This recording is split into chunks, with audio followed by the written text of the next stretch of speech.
డబ్బు, అనారోగ్యం, ఉద్యోగం, వ్యాపారం, అప్పులతో బాధపడుతున్నారా? మీకోసమే లాంచ్ యువర్ ఫ్యూచర్ ప్రోగ్రామ్.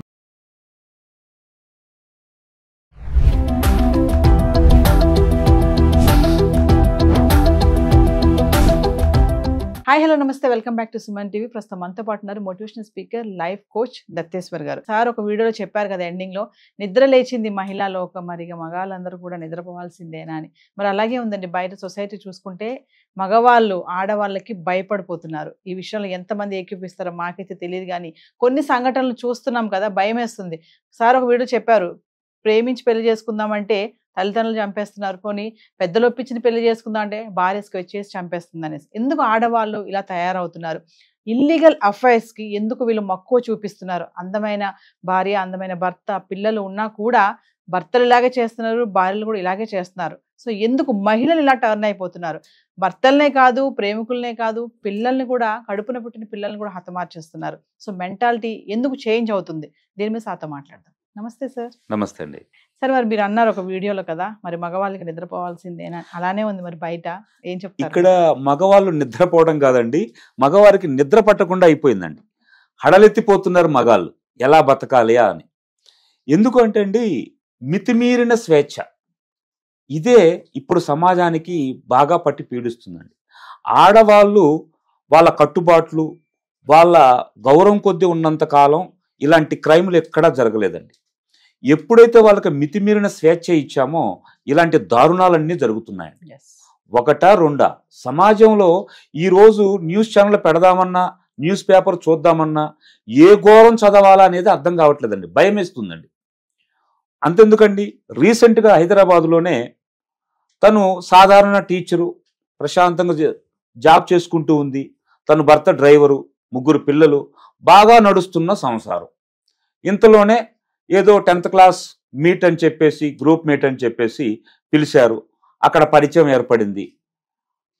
పరిచయం ఏర్పడి ఏదో ఆకర్షణకు లోనైపోయి అదే జీవితం అనుకొని దారుణంగా 3 పిల్లల్ని విషమిచ్చి చంపి చేతులారా తన సంసారాన్ని తనే నాశనం చేసుకుంది. దీనంతటికి కారణం ఏమంటారు? మితిమీరిన స్వేచ్ఛ.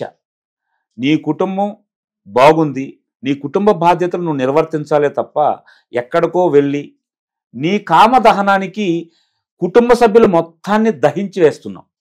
ఇది క్షమించరాని నేరవండి, ఇలా జరగకూడదు. దీనికి సమాజం కూడా కొన్ని పరిమితులు ఇవ్వాలండి. అదేంటండి, ఆడవాళ్ళమి మేము ఇలా తిరగకూడదా, మేము బయటికి రాకూడదా, జీన్స్ ప్యాంట్లు వేసుకోకూడదా, మిడ్డీలు వేసుకోకూడదా అని వాదించే వాళ్ళకి నేను ఒక్కటే చెప్తున్నానండి, ఎండ్ ఆఫ్ ద డే నువ్వు, నీ కుటుంబం, నీ పిల్లలు వాళ్ళు బాగుండాలండి. అంతేగాని నువ్వేదో ఫ్యాషన్ అంటూ, మోడర్న్ యుగం అంటూ 10 మందిలో తిరిగితే నిన్ను గౌరవించరండి. తద్వారా నిన్ను గౌరవించకపోగా నీ కుటుంబాన్ని కూడా బజారు పడిపోతుంది. అందుకే కట్టుబాట్లు పాటించినంత కాలం ఆడవారిని దేవతల్లా కొలిశారండి. ఇప్పుడు బజార్లో, అంగళ్ళలో ఉన్న బొమ్మలా చూస్తున్నారండి. ఇది ఆడవారికే మంచిది కాదండి. నేను ఇలా చెప్తున్నానని చాలా మంది లేడీసు నన్ను అవమానకరంగా కామెంట్లు పట్టొచ్చు. నేను ఇది అందరికీ చెప్పట్లేదండి. కొంతమంది మితిమీరిన స్వేచ్ఛ తీసుకొని ఫ్యాషన్ పేరుతో, మోడర్న్ యుగం పేరుతో చాలీచాలన బట్టలు వేసుకొని కుటుంబ గౌరవాన్ని బజార్లో పోసేసి స్పాయిల్ చేసేసుకుంటున్నారు. ఒక్క విషయం చెప్పండి సార్, ఇప్పుడు ఇల్లీగల్ అఫైర్స్ కి అంటే మెయిన్ రీజన్ ఏముంటుందంట? అంటే సెక్షువల్ రిలేషన్ కోసమే వెళ్ళిపోతున్నారా వీళ్ళు, లేకపోతే ట్రాప్ లో పడిపోతున్నారు అనుకోవాలా, లగ్జరీ కోసం వెళ్ళిపోతున్నారు అనుకోవాలా? దీంట్లో 2 రకాలు ఉన్నాయండి. కొన్ని కుటుంబాల్లో స్త్రీలు ఉన్నారు, భర్త బాగుంటాడు, బిజినెస్ బాగుంటుంది, ఆర్థిక పరంగా అంతా బాగుంటుంది, పిల్లలు బాగా చదువుకొనే ఉంటారు. సాధారణంగా భర్తలు బిజినెస్లో బిజీ ఉంటారు, కొన్నిసార్లు వాళ్ళతో టైం స్పెండ్ చేయలేకపోవచ్చు, వాళ్ళకి ప్రేమగా మాట్లాడలేకపోవచ్చు బిజినెస్లో ఉన్న టెన్షన్స్ వల్ల.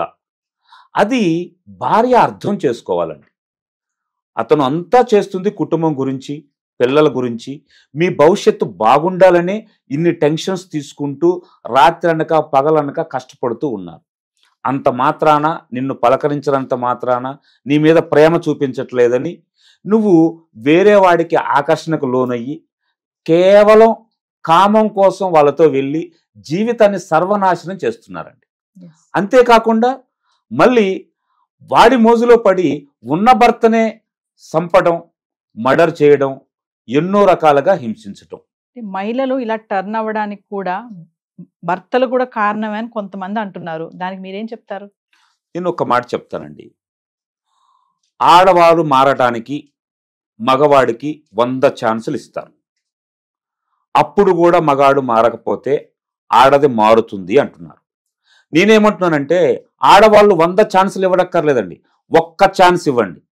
ఆ ఒక్క ఛాన్స్ ఏంటి అంటే, మగాడు ఆఫీస్ నుంచి ఇంటికి వచ్చినప్పుడు ఎన్నో టెన్షన్స్ ఉంటాయి. అన్ని టెన్షన్స్ మధ్యలో నిన్ను హాయిరా బంగారం అని పిలవలేడు. అది నువ్వు అర్థం చేసుకోవాలి.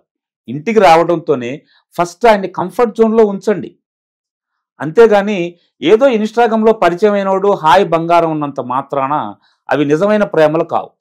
ఒక్కసారి మొబైల్ డేటా ఆఫ్ చేస్తే మాయమైపోయే బంధాలు అవి. ఆ బంధానికి ఈ బంధానికి ముడి పెట్టకండి ఎప్పుడు. అది నేను అంటున్నానండి. కొంతమంది అంటారు నువ్వు చేస్తే తప్పు లేదు కానీ నేను చేస్తే తప్ప, నీకు ఒక న్యాయం నాకు ఒక న్యాయం అనే వాళ్ళు కూడా కొంతమంది ఉన్నారు. మరి దానికి ఏం చెప్తారు? అది చాలా తప్పండి. నిజంగా మీరు కుటుంబ బాధ్యతలు కోరుకొని కుటుంబాన్ని బాగుండాలని కోరుకుంటే అతను చేస్తే నేనెందుకు చేయకూడదు అని ఆలోచించరు.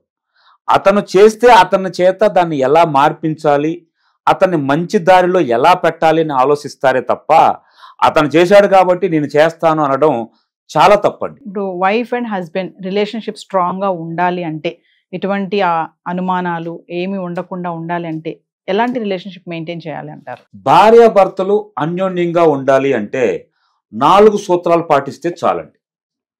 మొదటిది, ఒకరినొకరు గౌరవించుకుంటూ ఉండాలి. ఎవరైనా మంచి పని చేస్తే వెంటనే అభినందించాలి. ఒకరు కోపంగా ఉంటే ఇంకొకరు శాంతంగా ఉండాలి. ఒకరు గొడవ పడుతూ ఉంటే ఇంకొకరు తగ్గి ఉండాలి.